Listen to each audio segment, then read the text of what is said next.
Hello children's, आज हम आपको चैप्टर 14 कंसाइनमेंट अकाउंट के बारे में बताएंगे। जैसे लिखा है, what is the consignment account. Consignment मतलब कि हम एक स्थान से दूसरे स्थान पर जब हम गुड्स को भेजते हैं या ले जाने का काम करते हैं उसे हम कंसाइनमेंट कहते हैं।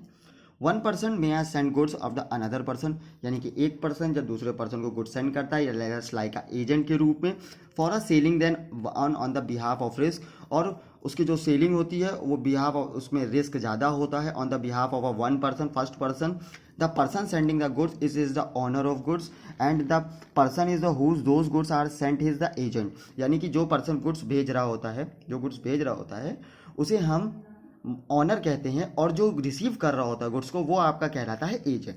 सच goods are called a goods sent on consignment, ऐसे को ही हम क्या कहते हैं, goods sent on consignment.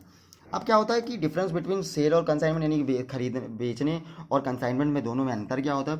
First differences, in case of sale on the goods और the transfer to the buyer along with the title of goods, यानी कि in case अगर जो हम सामान बेच रहे होते हैं तो वो transferring along the with the title of goods, यानी कि वो टाइटल को अपने बेच रहा होता है, रिप्रेजेंट कर रहा होता है, तो उसको हम सेल का नाम देते हैं। कंसाइनमेंट में ऐसा कुछ नहीं होता है।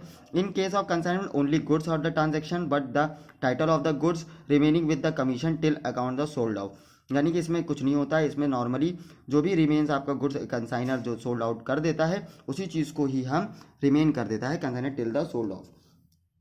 दूसरा है, goods one sold can not be return to the seller expect if they have to be are return as per specific agreement, यानी कि जब कोई सामान बेच रहा होता है कोई भी व्यक्ति तो उसका एक कुछ ना कुछ एक एग्रीमेंट बन जाता है, एग्रीमेंट होता है, उसके तहत ही वो बेचता है। बट कंसाइनमेंट में ऐसा कुछ नहीं होता है। Unsold goods can be are recorded to the consignor as they are the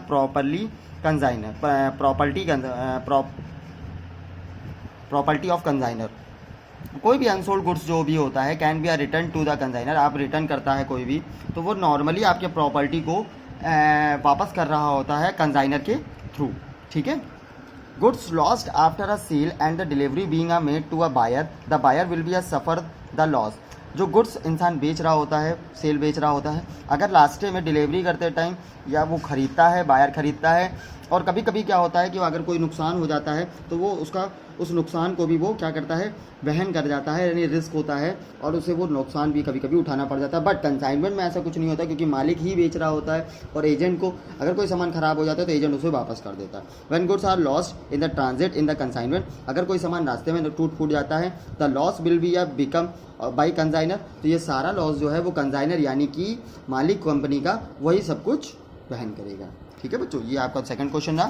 third question है, explain types of commission in consignment. पहला कमीशन देखिए, commission pays consignor pays a commission to a consignor for selling his goods as per agreement between them, यानी कि commission हम आपको उस condition में दिया जाता है, एक नॉर्मल कमीशन जो होता है वो एक एग्रीमेंट के थ्रू दिया जाता है कि जितना गुड्स हमारा बेचोगे उतना भी पैसा आपको, उतना ही कमीशन आपको मिलेगा।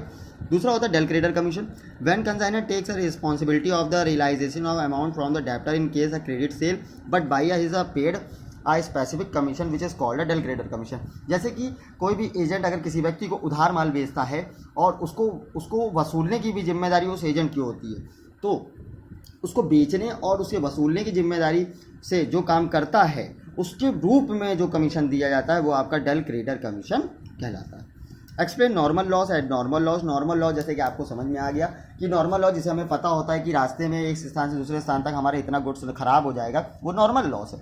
कभी कभी एबनॉर्मल लॉस हम सोच के नहीं चलते कि ये हो जाएगा, तो वो एबनॉर्मल लॉस हो जाएगा। जैसे कि लिखा भी है, when goods are send by a consignor by the consignee, जब कोई कंसाइनी को गुड्स सेंड करता है and loss in transit arise due to natural causes. अब अगर किसी कारण से उसको पता है कि नेचुरल कॉसेज है उसका कि वो रास्ते में इतना सामान नष्ट हो जाएगा, such loss is known as the normal loss, ऐसे चीज़ों को हम नॉर्मल लॉस कहते हैं। सच लॉसेज में arise due to the weather effect और due to any other natural cases. कभी कभी क्या होता है कि बच्चों वेदर केसेस के कारण भी ये सब चीज़ें खराब हो जाती हैं, और दूसरा कारण ये भी है कि कुछ नेचुरल कॉसेज भी ऐसे होते हैं जिसके कारण से वैल्यू हमारी ख़त्म हो जाती है। अब दूसरा होता है एबनॉर्मल लॉस, जिसे हमें पता नहीं होता है बट अचानक होने वाला लॉस जो होता है वो हमें एबनॉर्मल लॉस कहलाता है। When goods are send by the consignor to the consignee and during the period of transit, यानी कि हम जब कंसाइनी गुड्स सेंड करता है और during the period of transit यानी कि रास्ते में जब सामान होता है, goods are loss due to theft यानी कि कोई भी नुकसान हो जाए या कोई चोरी कर ले जाए हमारे गुड्स को या आग लग जाए उस गुड्स में, तो ऐसी सब चीज़ों को हम एबनॉर्मल लॉस कहते हैं बच्चों। तो ये हो गया नॉर्मल गुड लॉस, ये हो गया एबनॉर्मल लॉस। आप लोग रिवाइंड कर करके इसको बार बार समझ सकते हैं।